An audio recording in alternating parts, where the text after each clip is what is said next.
CII ગુજરાતના વાર્ષિક meeting 2026 અને 2030 સુધીમાં ગુજરાતના અર્થતંત્રને $1 ટ્રિલિયન સુધી પહોંચાડવા અંગે આયોજિત કોન્ફરન્સમાં આજના કાર્યક્રમમાં આપણી સૌની સાથે મંચ ઉપર ઉપસ્થિત CII વેસ્ટર્ન રિજનના ચેરમેન શ્રી ઋષિકુમાર બાગલા, CII ગુજરાત રાજ્યના ચેરમેન શ્રી પ્રેમરાજ કશ્યપ, CIIના ગુજરાત રાજ્યના vice chairman Shri Achal Bakeri, Micron ટેકનોલોજીના senior vice president Shri Gurusharan Singh, CIIના વેસ્ટર્ન રિજિયનના ડાયરેક્ટર અને state head Shri Rajiv Mishra,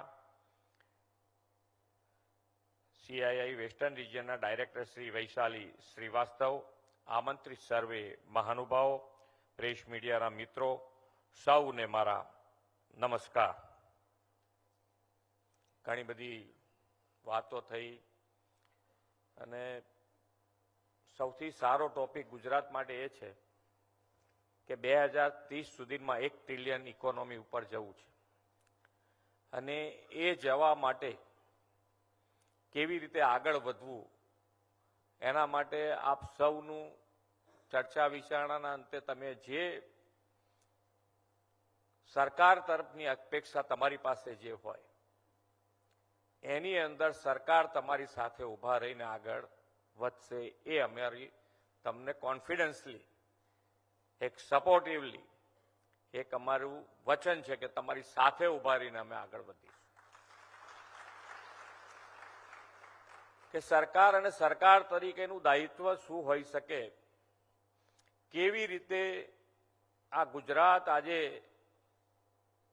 growth engine બન્યું છે દેશનું, એ આપણને બધાએ ગુજરાતમાં જે હશે બધાને ખ્યાલ હશે કે ગુજરાત જ્યારે મહારાષ્ટ્રથી છૂટું પડ્યું એ વખતની પોઝિશન અને એ પોઝિશન પછી લાંબા સમય સુધી ડેવલપમેન્ટ જોયું હોય તો આપણે વાપીથી બરોડા વચમાં જ ડેવલપમેન્ટ થતું, પણ આપણને એક એવું નેતૃત્વ મળ્યું ગુજરાતને પણ કે જેમણે આજે આખા ગુજરાતનો વિચાર કર્યો કે કેવી રીતે ડેવલપમેન્ટ માટે આગળ વધવું જોઈએ, એનું વિઝન શું હોઈ શકે કે ભાઈ ગુજરાતને આગળ વધારવું છે, દરેક સેવામાં આગળ વધારવું છે, તો એના માટેનું વિઝન શું હોય, ક્યાં ક્યાં તકલીફ છે અને એના માટે આખા ગુજરાતનો વિચાર કરીને એમણે આગળ વધાર્યું.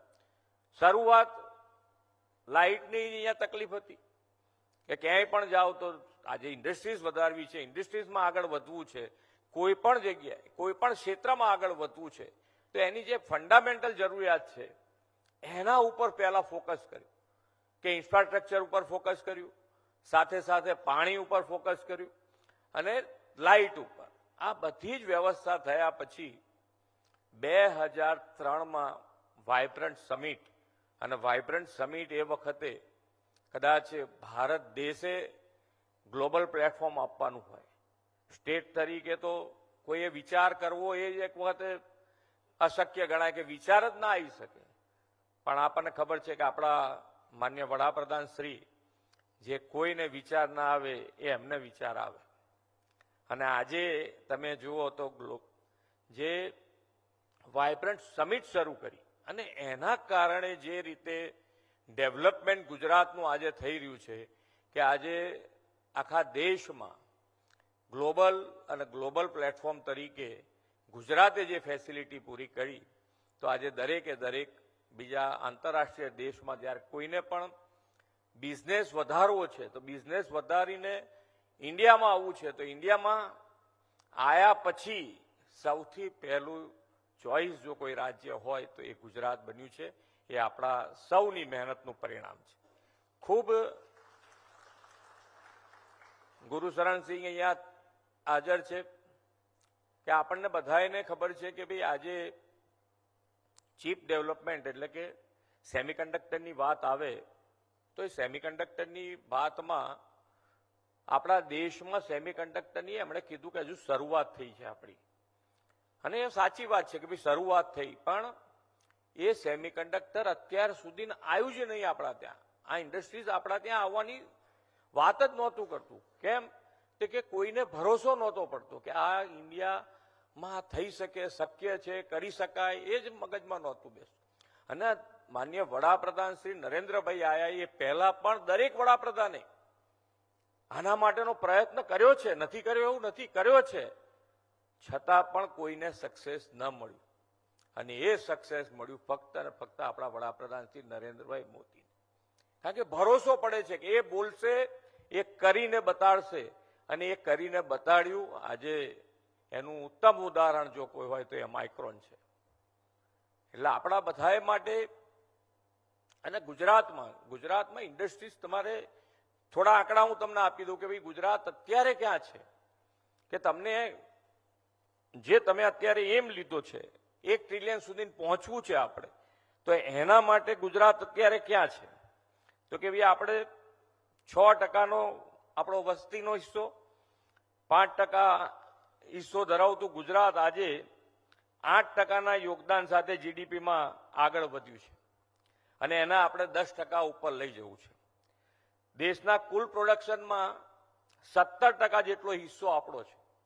એક્સપોર્ટમાં 27% હિસ્સો ગુજરાતનો છે.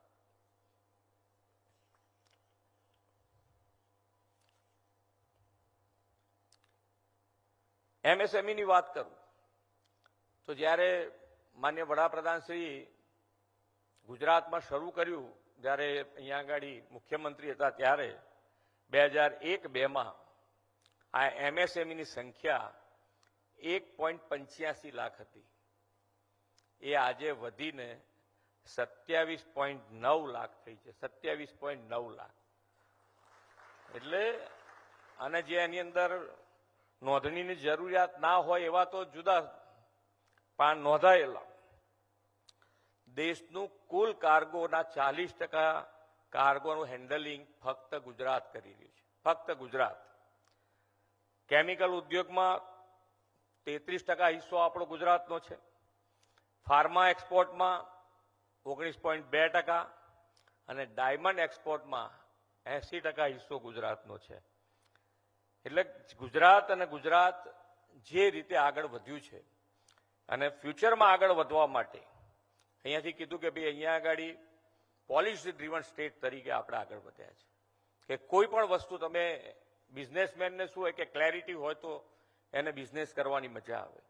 તો ક્લેરિટી દરેકે દરેક ક્ષેત્રે, દરેકે દરેક સ્ટેપ તમને અહીંયા ક્લેરિટી ગુજરાતમાં મળશે કે ગુજરાત તમને કઈ કઈ રીતે સપોર્ટ કરશે, ક્યાં ક્યાં કરશે, કેવી રીતે કરશે. બધી પોલિસી ડ્રીવન સ્ટેટ તરીકે સ્પેસિફિક પોલિસી બધી બનાવી છે.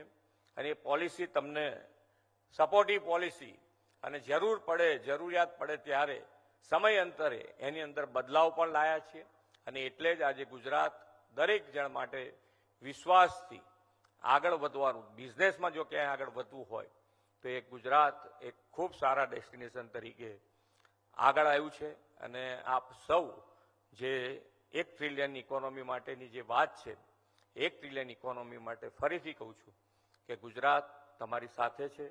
આવો આપણે સૌ સાથે મળીને અને એક રોડ મેપ, જેને કહેવાય કે 2047 સુધીમાં વિકસિત ભારત માટેનો રોડ મેપ પણ ગુજરાતે તૈયાર કરી દીધો છે. અને એ રોડ મેપ જમીન ઉપર ઉતારવાનું પણ શરૂ કરી દીધું હોય તો એ સ્ટેટ જો કોઈ હોય તો એ ગુજરાત છે. અને 2047 સુધીમાં વિકસિત ભારત માટે સૌથી વધારે લીડ લઈને જો કોઈ આગળ વધશે તો એ ગુજરાત વધશે. આવો આપણે સૌ સાથે મળીને આગળ વધીએ. એ જ અભ્યર્થના સાથે વિરમું છું. ભારત માતા કી જય. વંદે માતરમ. જય જય ગરવી ગુજરાત.